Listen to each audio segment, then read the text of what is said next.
ये कहानी है प्रीतमपुर गांव की। वहां पर रमेश अपने मम्मी पापा के साथ रहा करता था। रमेश अपने मम्मी पापा की एकलौती औलाद था और वो बहुत ही लाडला था। उसके पापा शराबी थे। वो बहुत ज्यादा शराब पिया करते और कभी कभी रमेश को पीट भी दिया करते, मगर उसकी मम्मी उसे बचा लेती थी। मम्मी, पापा हमारे साथ ऐसा क्यों करते हैं? कभी आपको पीट देते हैं, कभी मुझे। बेटा, इनकी तो पीने की आदत हो गई है, पर तू परेशान मत हो। चल, मैं तेरे लिए कुछ खाने को लाती हूँ। कुछ समय बाद एक दिन रमेश के पापा पीकर आ रहे थे और उनका कहीं पर एक्सीडेंट हो गया। वो वहीं पर खत्म हो गए। रमेश बहुत छोटा था, लगभग 10 साल का, और उसकी माँ को भी एक गहरा झटका लगा था, क्योंकि उनके घर में सिर्फ एक ही इंसान कमाता था। माँ, अब हमारा क्या होगा? हम तो भूखे मर जाएंगे दोनों। नहीं बेटा, तू परेशान मत हो। अभी तेरी माँ है, मैं सब कर लूंगी। माँ, मैं भी कल से काम ढूंढना शुरू कर दूंगा। थोड़ा मैं काम करूंगा, थोड़ा आप करना। कम से कम खाना तो सही से खा पाएंगे। नहीं बेटा, अभी तो तू बहुत छोटा है और तेरी पढ़ाई भी पूरी नहीं हुई है। तू बस पढ़ाई पर ध्यान दे, काम मैं खुद कर लूंगी। कुछ समय के बाद से रमेश की माँ काम पर लग गई। उन्हें खेतों में काम मिल जाता है, साथ ही इधर उधर जाकर घर में झाड़ू पोछा और बर्तन का काम भी शुरू कर देती है। इन सब से थोड़े पैसे उन्होंने रमेश की पढ़ाई के लिए जमा किए और थोड़े पैसे घर के खर्च के लिए। रमेश भी पढ़ाई में काफी अच्छा था, क्योंकि वो पूरा समय सिर्फ पढ़ता ही रहता था। रमेश ने 12वीं में अच्छे नंबर लाए और उसे पास किया, जिसकी वजह से उसकी माँ ने जो सारे पैसे जोड़ रखे थे, उसने वो पैसे उसे विदेश भेजने में लगा दिए। माँ, मुझे आपसे दूर नहीं जाना। आप अकेले यहाँ कैसे रहोगी? नहीं बेटा, मैं नहीं चाहती हूँ कि तू मेरी वजह से अपने भविष्य को बेकार करे। मैं चाहती हूँ कि तू खूब पढ़े और एक अच्छी नौकरी करे। पर मैं आपको यहाँ किसके सहारे छोड़कर जाऊंगा?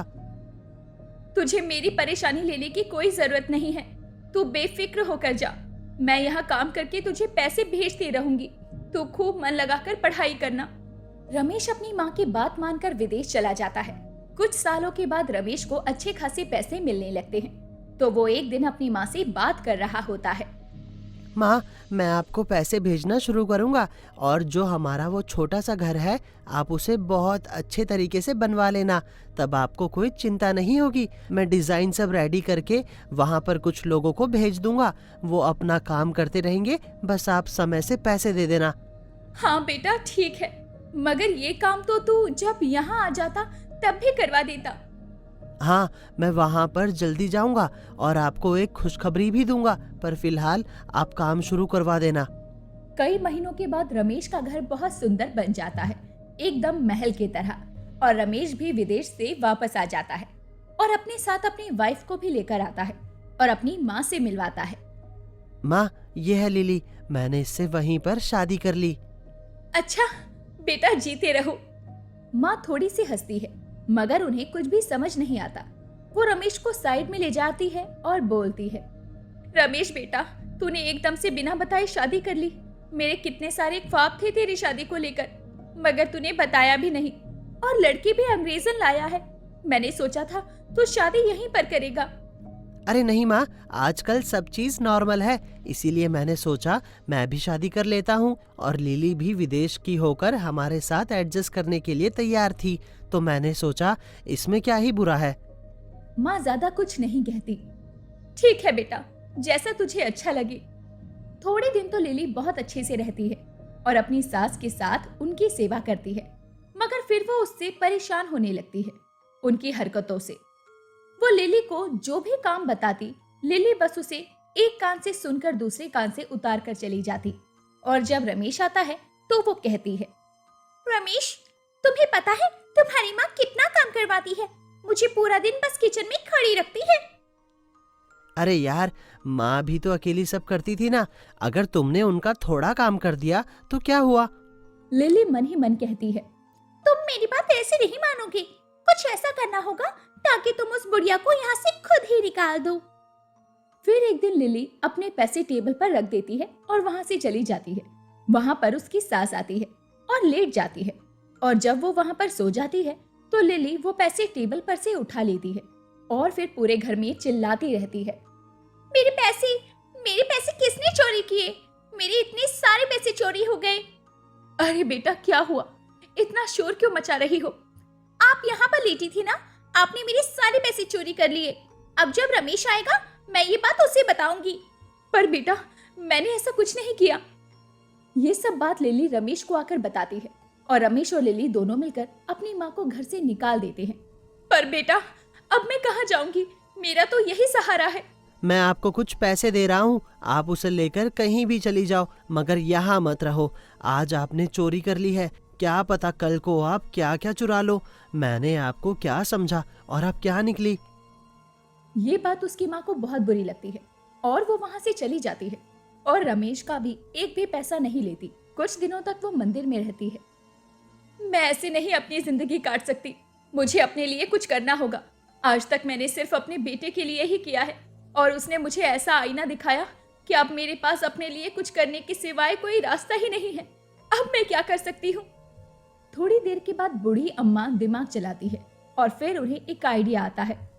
मुझे अचार बनाना बहुत अच्छा आता है, क्यों ना मैं अचार बनाकर उसे बेचूं। कुछ दिनों के बाद जब बुढ़िया मंदिर में रहती है तो थोड़े बहुत पैसे लोग उसे देकर चले जाते हैं। उन पैसों से वो बाजार से सामान ले आती है और अचार बनाकर रख लेती है और अपना एक ठेला खरीदती है और उस ठेले में थोड़ा थोड़ा अचार रखकर मंदिर के बाहर ही बैठ जाती है। कुछ दिन तक किसी ने उस पर ध्यान नहीं दिया और ना ही उसकी कोई कमाई हुई। मगर एक दिन पंडित जी मंदिर के अंदर बैठकर खाना खा रहे होते हैं तो वो बूढ़ी खुद ही उनके पास जाती है। पंडित जी लो, ये अचार से रोटी खाकर देखो, फिर देखना आपको स्वाद कैसा आता है खाने में। पंडित उस बुढ़िया से अचार ले लेता है और अचार के साथ खाना खाता है। अचार पंडित को बहुत अच्छा लगता है। अरे वाह अम्मा, तुम तो बहुत अच्छा अचार बनाती हो और तुमने इतने दिन से अचार की दुकान खोल रखी है, मगर कोई भी तुमसे अचार लेने नहीं आ रहा। पर तुम चिंता मत करो, कल से मैं सभी लोगों को बताऊंगा कि वो तुम्हारे यहाँ से अचार लेकर जाए और मंदिर के बाहर एक तुम्हारे नाम का बोर्ड भी लगवाऊंगा।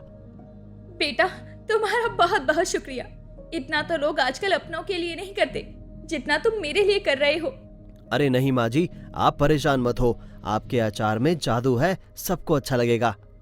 पंडित जैसा कहता है वो वैसा ही करता है। अगले दिन उसके मंदिर में जो भी आता वो बूढ़ी अम्मा के बारे में उसे बताता और उनके अचार की बहुत तारीफ करता। पंडित के कहने से कई लोगों ने अचार खरीदा और उन्हें वो अचार बहुत पसंद आया। फिर धीरे धीरे करके बुढ़िया का अचार और ज्यादा बिकने लगा और लोगों को पसंद आने लगा और बुढ़िया के पास बहुत सारे पैसे आ गए।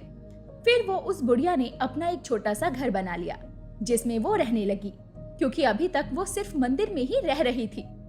भगवान आपका बहुत बहुत शुक्रिया, आपने इस उम्र में भी मुझे काम करने के लायक बनाया। मैं खुद अपने पैरों पर खड़ी हूँ। आज समझ में आया कि इस दुनिया में कोई किसी का नहीं है। और फिर धीरे धीरे करके बुढ़िया का अचार लेने वाले ग्राहक बढ़ गए थे और उन्हें ग्राहकों की वजह से घर से सुबह की शाम की 2 टाइम की रोटी आराम से मिल जाया करती। बुढ़िया ने अपना जीवन आराम से जिया। इस कहानी से ये सीख मिलती है कि हमें काम करने के लिए उम्र देखने की जरूरत नहीं। अगर हम कोई काम करना चाहते हैं तो उसके लिए हमारा उम्र को देखना जरूरी नहीं होता।